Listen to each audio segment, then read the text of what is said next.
मला सांगितलं पाहिजे की राज्य सरकारने अनेक चांगल्या योजना या ठिकाणी आता घोषित केल्यात।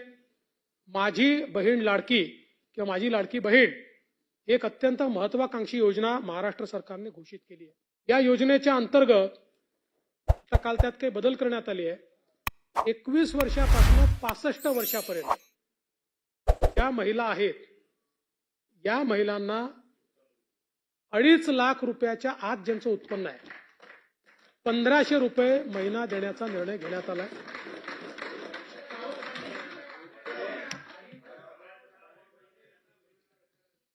यामध्ये 5 एकराची जी अट टाकली होती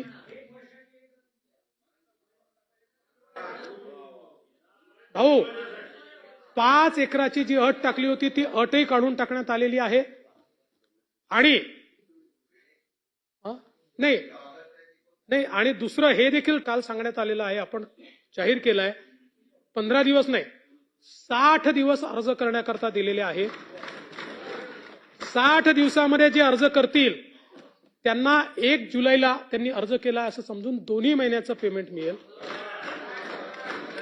ऑगस्ट नंतर जे अर्ज करतील त्यांना ते अर्ज करतील त्या दिनांकापासून या संदर्भातलं पेमेंट मिळेल। अशा प्रकारचा निर्णय हा करण्यात आलाय। यासोबत डोमिसाईलचा दाखला हा एक प्रश्न त्या ठिकाणी निर्माण झाला होता।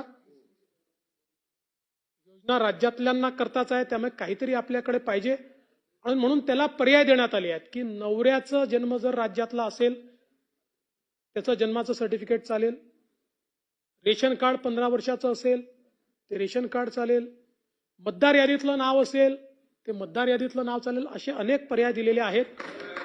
त्यामुळे आता रांगांमध्ये उभं राहून बरं इन्कम सर्टिफिकेटचं देखील क्रायटेरिया आता काढून टाकला। जवळपास आपले केशरी कार्ड आणि पिवळे कार्ड याच्यामध्ये राज्याचे 7.5 कोटी लोक जवळपास कव्हर होतात। त्यांच्याकरता आता इन्कम सर्टिफिकेटची अट काढून टाकण्यात आली। त्यांच्याकडे जे रेशन कार्ड आहे त्यांना त्या रेशन कार्डावरच ही योजना या ठिकाणी मिळणार आहे। निश्चितपणे मी या माध्यमातनं आमच्या सर्व भगिनींना विनंती करतो, कोणीही एजंटच्या नादी लागू नका। कोणी जर एजंट येत असेल तर तक्रार करा।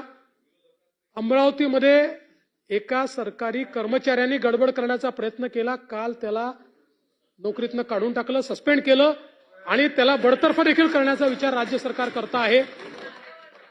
यासोबत सेतू केंद्र वगैरे यांनी किंवा आपल्या अंगणवाडी सेविका असतील या सगळ्यांनी या योजनेमध्ये मदत करावी म्हणून प्रति व्यक्ती किंवा प्रति फॉर्म 50 रुपये राज्य सरकार त्यांना देणार आहे आणि याच्या वरचे पैसे जो सेतू केंद्रवाला घेईल आणि तशा प्रकारचा पुरावा मिळेल त्यांचं सेतू केंद्र रद्द करण्यात येईल, हाही निर्णय घेण्यात आला।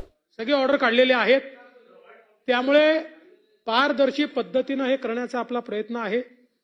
अर्थात सुरुवातीच्या काळात काही अडचणी येतात कारण शेवटी आपण ऑनलाईन पद्धतीनं या सगळ्या गोष्टी ऑफलाईनही चाललाय पण ऑनलाईन जेवढं होईल तेवढं जास्त लवकर आपल्याला पैसे देता येतील। त्यामुळे जेवढं जास्तीत जास्त ऑनलाईन करता येईल तेवढा आपला प्रयत्न आहे। आता हे खरं आहे की एकाच दिवशी खूप लोक तुटून पडतात त्याच्यावर किंवा खूप सेतू केंद्रवाले एका वेळी जेव्हा लॉग इन करतात तर सुरुवातीच्या काळामध्ये काही काळ आपल्याला ते सर्व्हर स्लो झालाय वगैरे असं पाहायला मिळतं।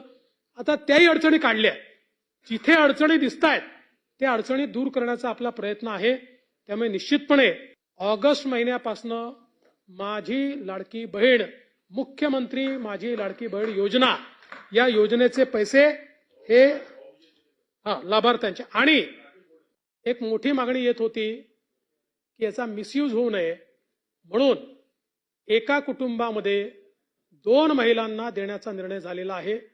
एक विवाहित असेल तर एक अविवाहितला देखील देण्याचा निर्णय त्या ठिकाणी झालेला आहे। त्याच्यामुळे